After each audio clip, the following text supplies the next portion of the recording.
Hello everybody, ciao a tutti, welcome to Art with Ms.B. Today we are going to do together a nice short practice about colors and about patterns. So in the previous video, if you didn't have the opportunity to watch them, make sure that you check those out and maybe you can practice with me with the video so you can just speed them up a little bit so you can watch them and understand what I am talking about. I am recently introduced some mindful practices. And through these practices, I kind of use a different type of design and pattern. So I brought this design back to school, and my students were really, enthusiastic about it, the way that they look, and so particularly a design that was resembling some kind of sort of leaves or abstract idea of leaves or whatever.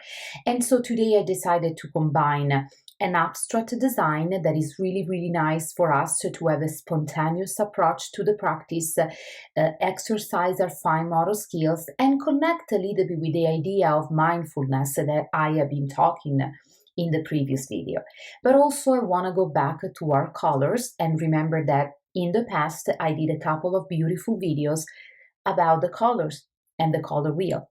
In one video, we built together the color wheels, painting together the primary colors, the secondary colors, and the tertiary colors, and talking a little bit about how these colors are related and connected to each other, how we mix the primaries to make the secondary, how do we mix one primary and one secondary to make tertiary colors. So if you didn't practice with me, I highly encourage you to go back to the videos. You will find it in my channel, and practice and create and paint your own color wheels.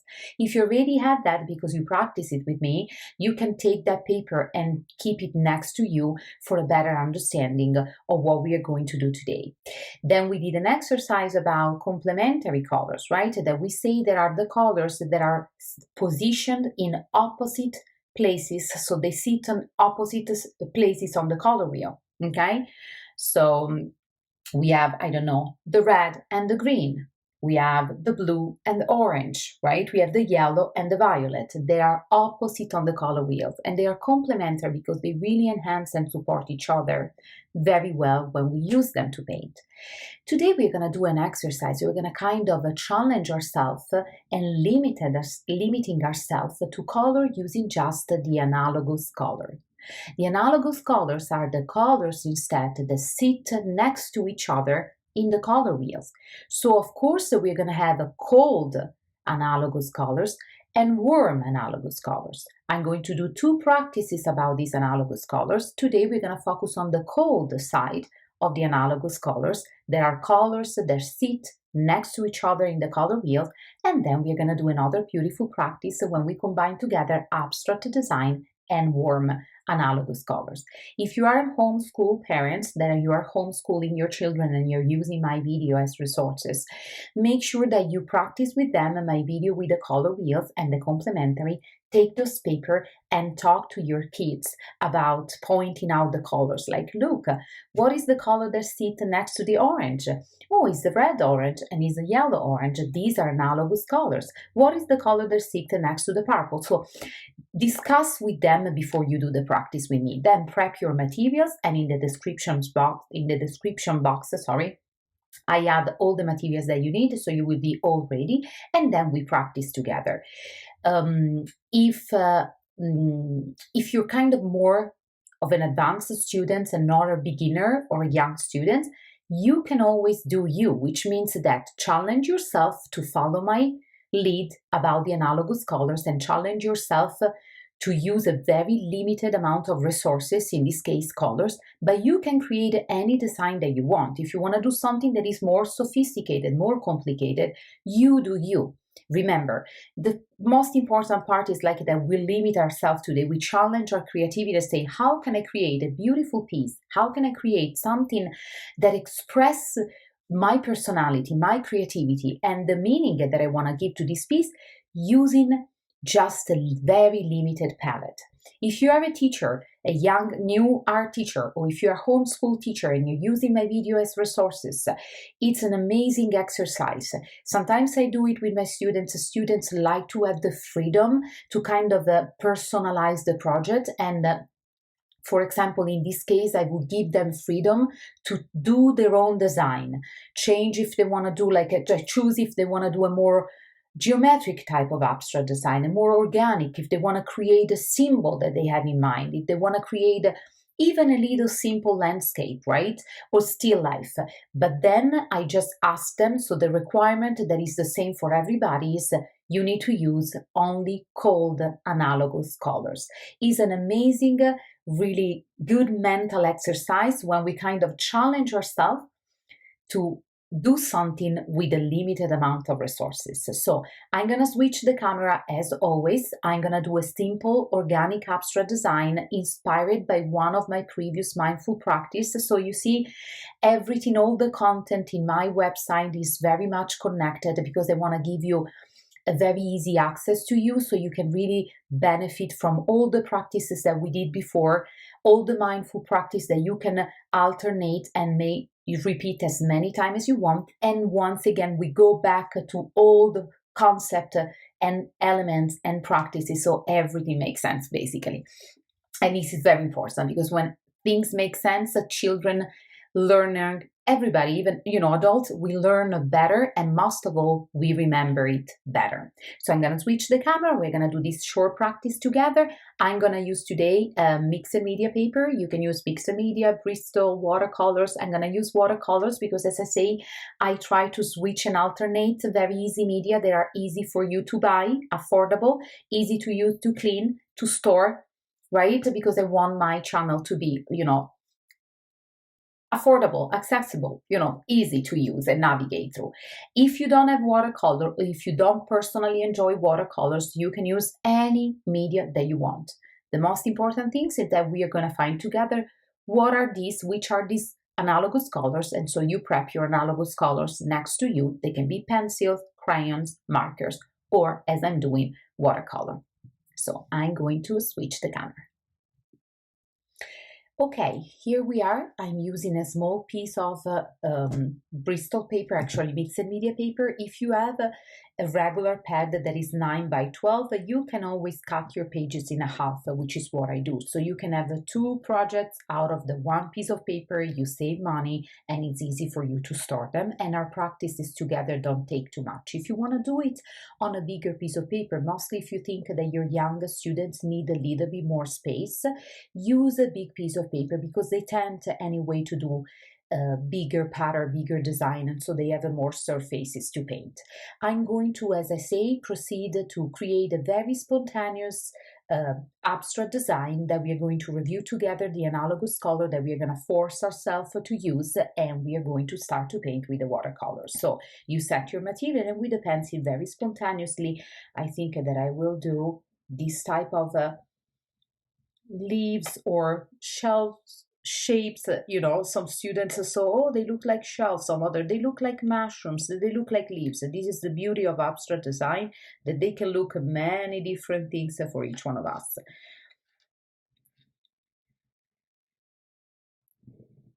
Without thinking too much, we're going to position some of these shapes, and I say you can do something different, you do you.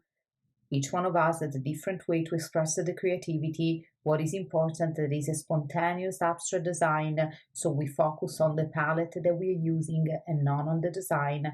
We want to do our best when we focus on something to make sure that we don't get distracted adding too many other levels of difficulties on too many challenges. So whoever is doing the practice can really not only enjoy it, but also focus on the topic that we are talking about today, which are analogous colors on the color wheel. You feel the space, so you look at your space and say, I think that I want to add something over here. I want to have a little more. And probably something here.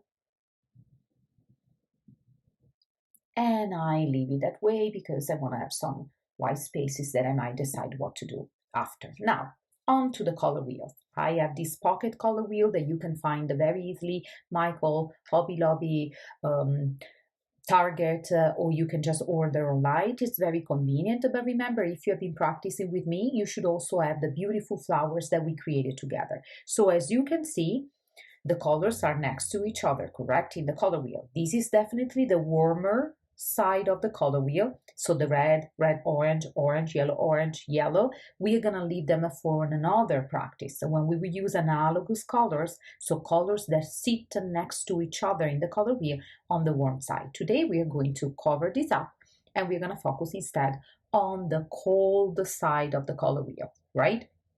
And as you can see, the green sit next to the blue-green and sit next to the blue. So these three colors are analogous colors. The blue-violet sits next to the violet and to the red-violet. So these three colors are analogous colors. So today we're going to try our best. We're going to focus only on green, blue-green, and blue, and would say blue-violet. So we do this portion of the color wheel, right? If you do not have exactly this color, remember that when you use watercolor, you can mix the color, you can make your color, the color that you need. If you do not have a blue-violet pencil or a blue-violet watercolor because you have a smaller like a palette, you can create your color. You're gonna mix what? The violet and the blue, because we know it now because we did previously the exercise. So this is also a beautiful review of the way that we can mix the primary and secondary together to create the colors that we want. So you can use some music in the practice, you can keep it quiet. Remember that we have been talking about the mindfulness, like, you know, when we try our best to stay focused on what we are doing, and then when we are ready and we settle our materials, we start. Now, if you're using watercolor, in this exercise, you want to make sure so that you don't use too much water, like that you have some control, because we are feeling inside a specific spaces. So we are not just doing an abstract or a landscape with watercolor, but we need to feel specific space. So we want to be sure that we have some control and we don't let the color blend throughout the paper. So you of course have to use the water, of course, but you have to kind of make sure that you use the right amount of water. If you would use too much water, the color will really blend, which is still beautiful, but it's just something different that we don't need to do right now. If you use too little water, the brush might be too dry and it's gonna be awkward for you to paint it. So this is, once again, it is a practice. So just in case something happened on your paper, and your paper looks different than mine, you have some color blend, some color blending and bleeding into the other, it is totally fine. It is a practice. Remember that today's focus is not about the beauty of the design, the meaning of the design, the perfection of the painting, but it's about how can we use analogous colors. So we say green, blue, and blue violet to color a piece that we are working on. So how can we express our creativity, limiting ourselves with the color palette? Now, for what concerns the blue, the hue, like the color itself, so we can use different values of blue. So our blue can be a dark blue, a medium blue, or a light blue. It is okay. Today we can do that. I just want you to focus on the concept of something that is analogous. So sit next to each other in the color wheel. Then in the future we're gonna keep exploring the analogous colors on the warm side. Then we are gonna keep exploring the colors theory and see what happens if we mix a black or white or gray, and so on and on. And you will notice that all these elements are connected with what we did in my previous video. This is why I always encourage you to practice with the first 14 videos that are specifically about the element of art, so you can get beautiful foundations, understanding, and you will really understand that these practices that we are doing right now when we get more into the specificity of each element. So in this case, colors. Remember that if you don't have a color and you want to create, for example, I'm trying to do a little like lighter blue-green, you mix your colors and you do you need the two green.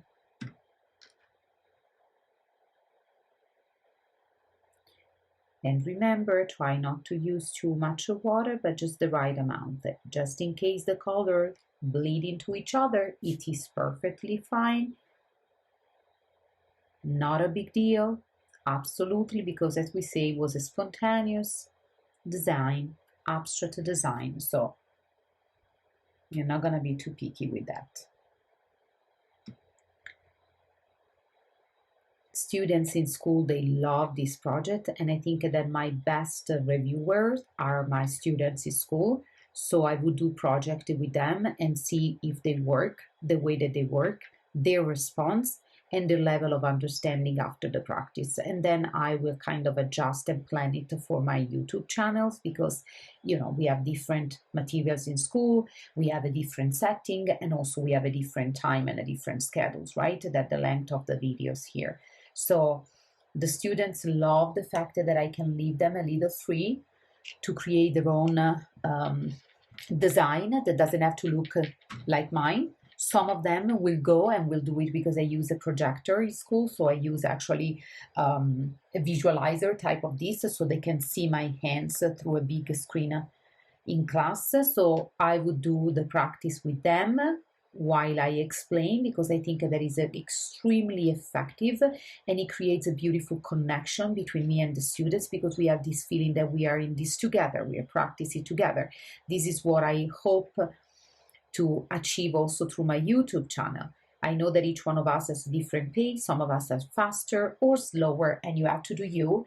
But I really encourage you to, once you set the material and maybe you watch the video speeding up so you have an idea, that you can actually take some time and start the video with all the material set, and you will really have the opportunity to practice together. So we pretended that we are together in this huge virtual international studios where everybody can kind of log in and practice together. It's just a beautiful idea and a beautiful thought. So anyway, I was saying that students love when I give them some freedom to express their creativity, and some of them maybe is more into geometric design, some of them is more into natural and organic design. They can have that flexibility. I'm flexible on that. They can have that freedom. But then I ask them, and now you really need to challenge yourself to use only these 3-4 colors. And it might be frustrating, because for some students it's difficult, right, to say, okay, I need to limit myself.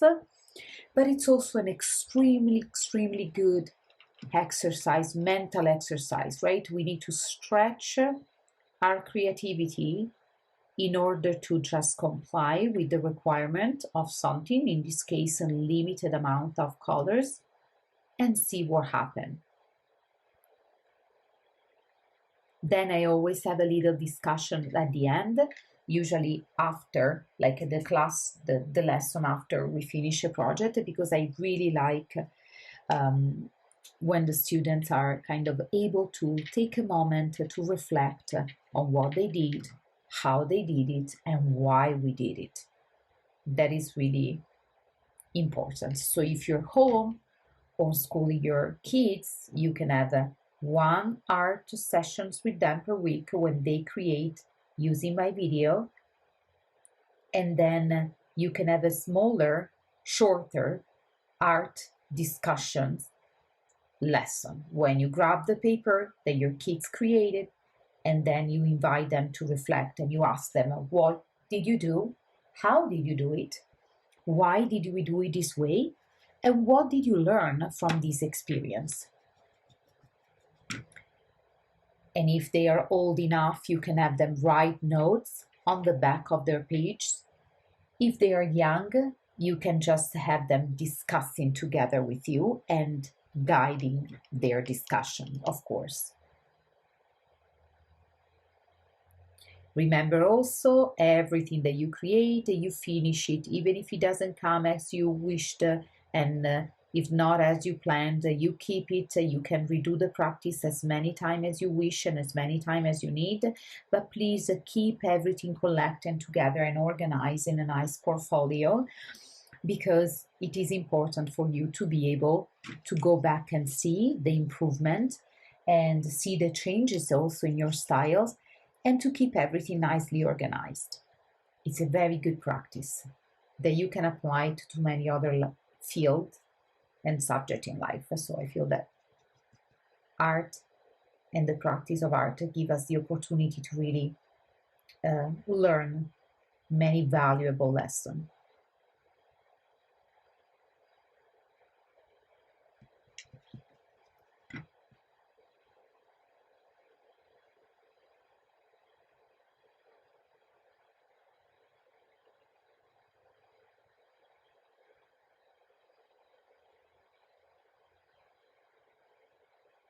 So I'm playing with different shade, with different value of like green, lighter, medium, darker, different value of blue, lighter, medium, darker, mixing together the blue, green, that could be once again lighter and darker according to which is the green that I'm using, if it's a dark green or a light green or dark blue or a light blue, right? We are just working on analogous, so we are playing around this palette that we say green, blue, green, and blue. But I told you that you have the freedom to create like to represent the value of the same hue, the value of the same color.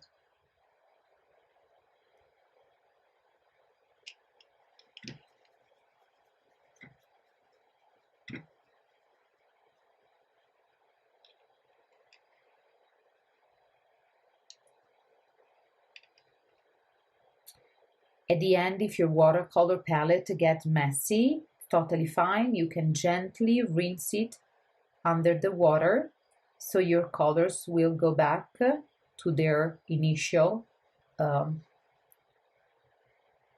colors, so the real color, because sometimes you end up that you have a little bit of everything, and it is okay. It's beautiful that we can mix it. You can mix them aside, so you can mix them, you can take some of the color and mix it aside. For time reason, I'm just doing it on the watercolor palette, and then I can rinse it and wash it and tap it with the paper, so I make sure that, you know, it comes back the way that was supposed to be, and you can store it. Let's make sure that you teach your kids and yourself to take a good care of the art material so your supplies will last longer.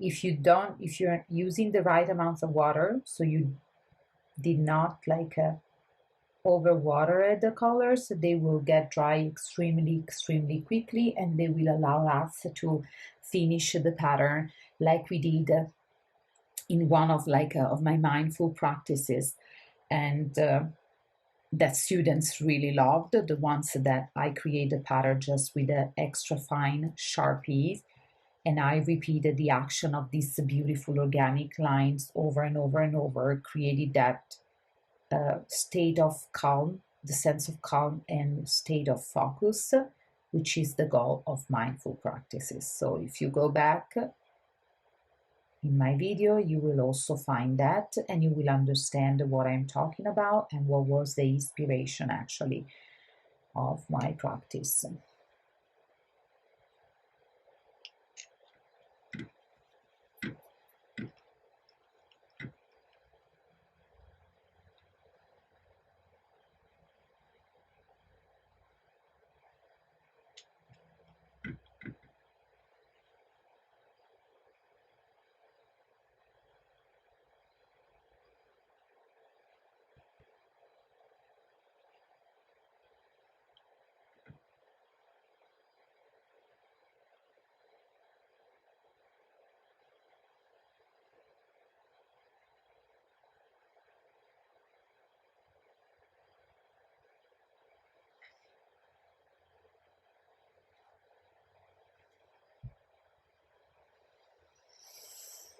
Now,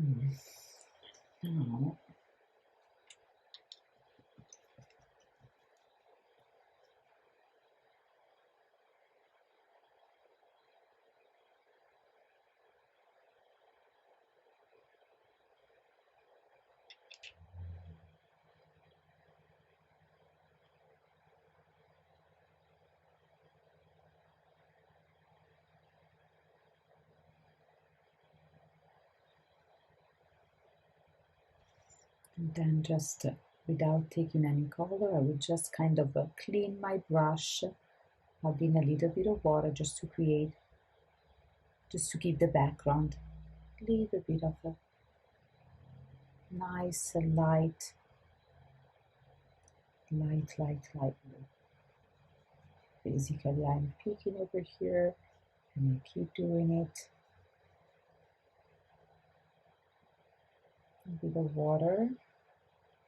I'm cleaning basically the brush, just picking a little bit of water and going carefully around so I don't make like the colors of the design bleed into the background, but I add a little bit like an accent, if I want to call it that way, an accent of color on the background as well. So we basically take care of the whole space. This is really entirely up to you. You do not have to paint the background if you don't want.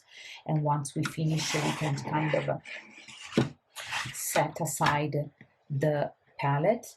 Now you can use an extra fine Sharpie. You need to wait that the pages is completely dry, and once you touch them with the fingers and there is no color on your fingers, it means that the design is dry, and you can just go gently and carefully over. So you will kind of combine two practices in two.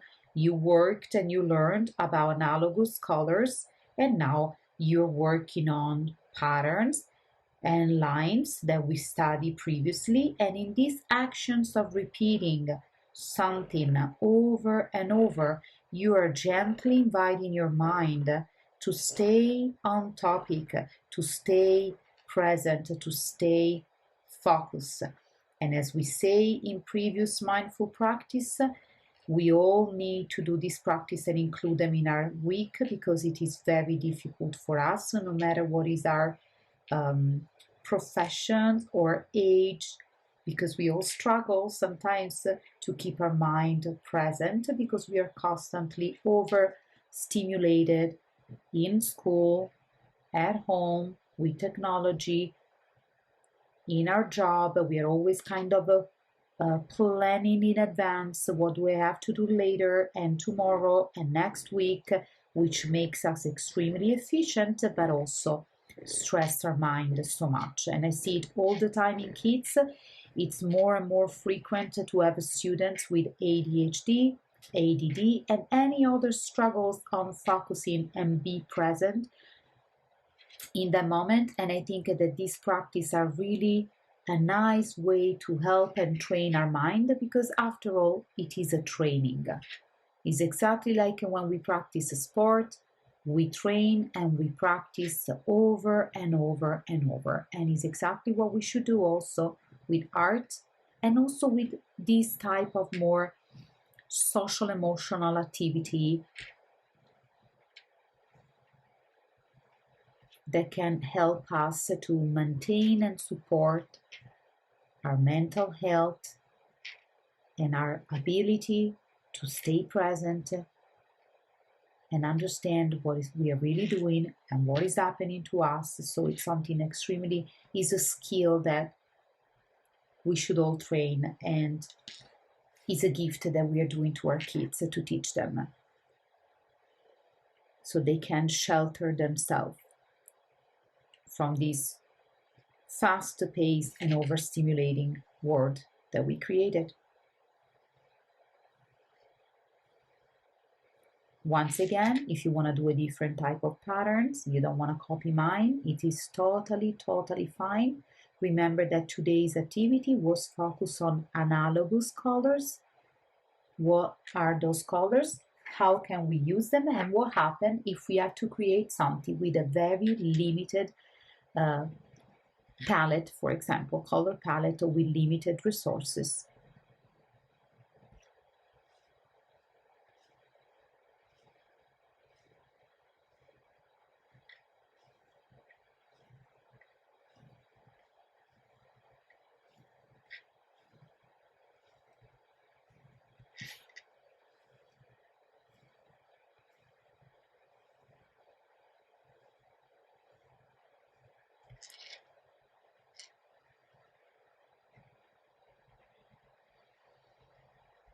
If you see that there are some spots of your pictures that are already, they're still wet, you can just go back in a second time, or you can actually leave them free from the pattern that I'm creating on top. If you don't want to do the pattern on top and you don't want to use this activity also for mindfulness and for just reviewing lines and patterns, it's totally fine. As I always say, you do you, and I want you to get what you need out of my practices, out of my video. But I'm pretty sure that after this practice, you or your kids will know exactly what the analogous colors are, because they experience them and so they can remember them.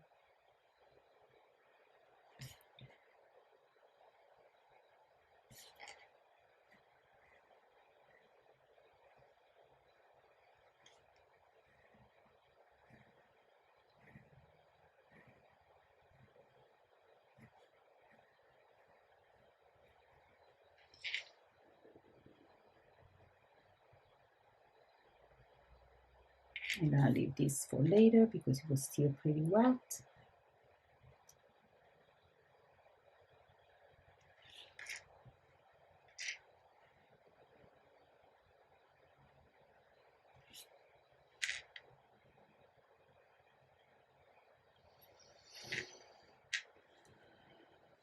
I remember to breathe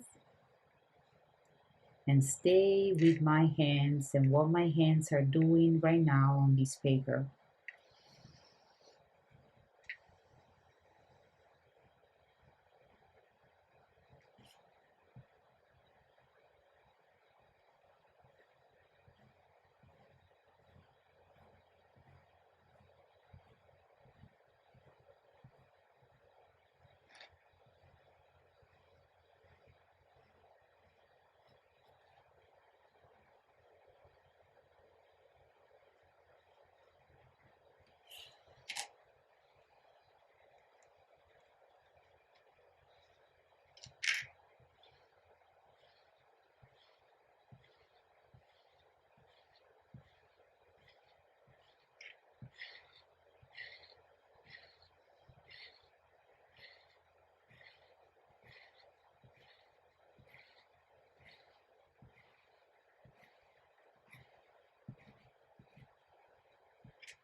Free yourself from the stress to have a perfect lines.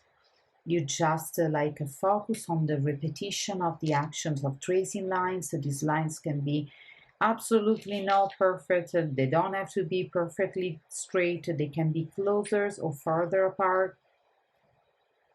Do not focus on these details right now because it's not the focus of the practice. So it's not the goal of this practice.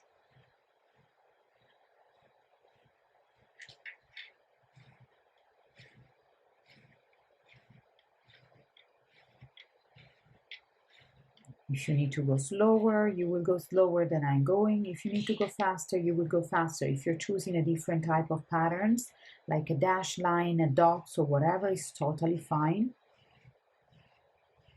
As I say, the only restrictions, like the only general rules that all of us practicing together had to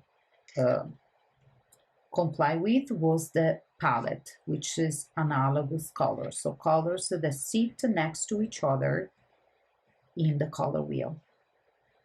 The rest, the design, the pattern, doesn't really matter.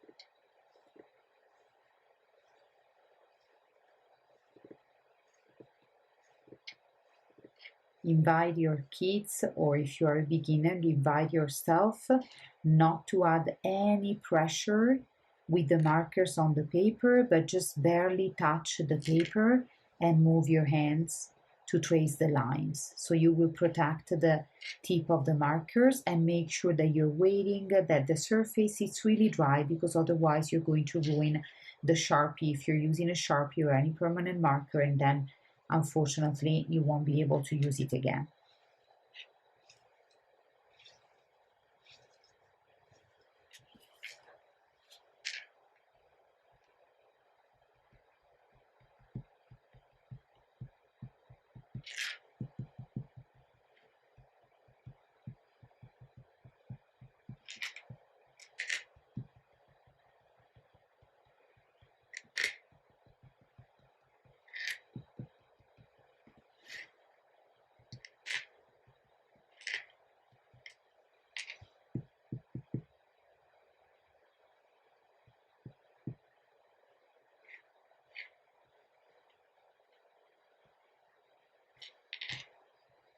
I'm doing a little pattern, tiny little dots, some very small, some medium size.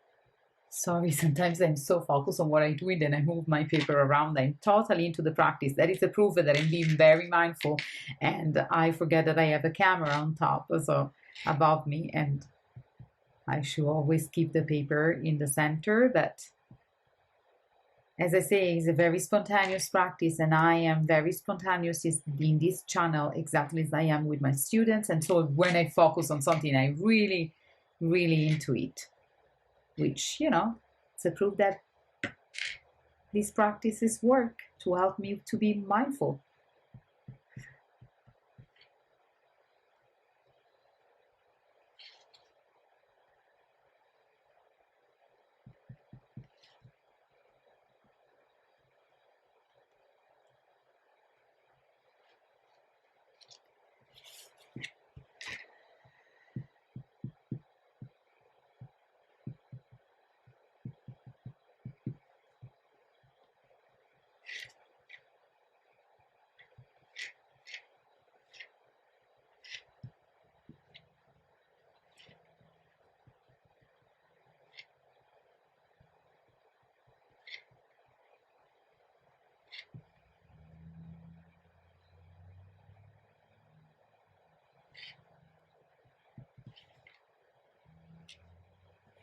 And once again, sorry, here we are.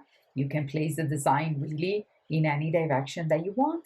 And my practice is over. I'm gonna switch the camera to say goodbye, review very quickly what we just did, and I hope that you enjoyed too as much as I did. Okay guys, we are at the end of this week video in practice together. This is what I created, and maybe you created exactly what I did. If you have a different pattern because you wanted to do something more geometric or something different, remember it's fine, because that was not the focus of the practice.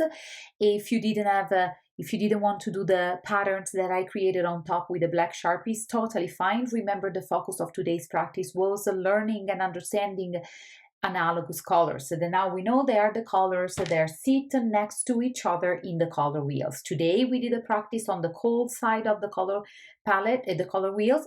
The next time we're going to do a beautiful practice about analogous colors on the warm side. So I want to make sure that all of my viewers, no matter their levels or the age, they really understand what analogous colors are, and they keep investigating the color wheels with me. If you're new to this channel, remember, you could do this practice with me, but I encourage you to do the previous practice about primary, secondary, tertiary, and complementary colors, so you really have a very nice foundation. You see, there are many things that you can do using, like, forcing yourself to use an analogous palette. It could be some of like a landscape, or it could be an organic abstract design. No matter what you want to do, it's a good mental exercise to have a freedom in the design, but force yourself to work with a very limited amount of colors, so with a very limited color palette. At the end, you can always have a discussion with yourself or with your kids, seeing and asking, okay, what colors did you use? What are these colors called? What do you think of these colors next to each other? Do you think that they support each other, they enhance each other? How does your piece look like? These are important questions that you should always ask, maybe in another sections after you finish the practice with me. It's always good. If your kids are old enough, or if you are independently following and using my video, you can add the notes on the back on the paper. And remember, we save everything together in our portfolios, right? Grab a folder or make sure that all of your pieces are together, because it's important for you to see your improvement. And I hope that you enjoy the practice as much as I did, and I see you all very soon next week with another beautiful, colorful practice together. Ciao a tutti!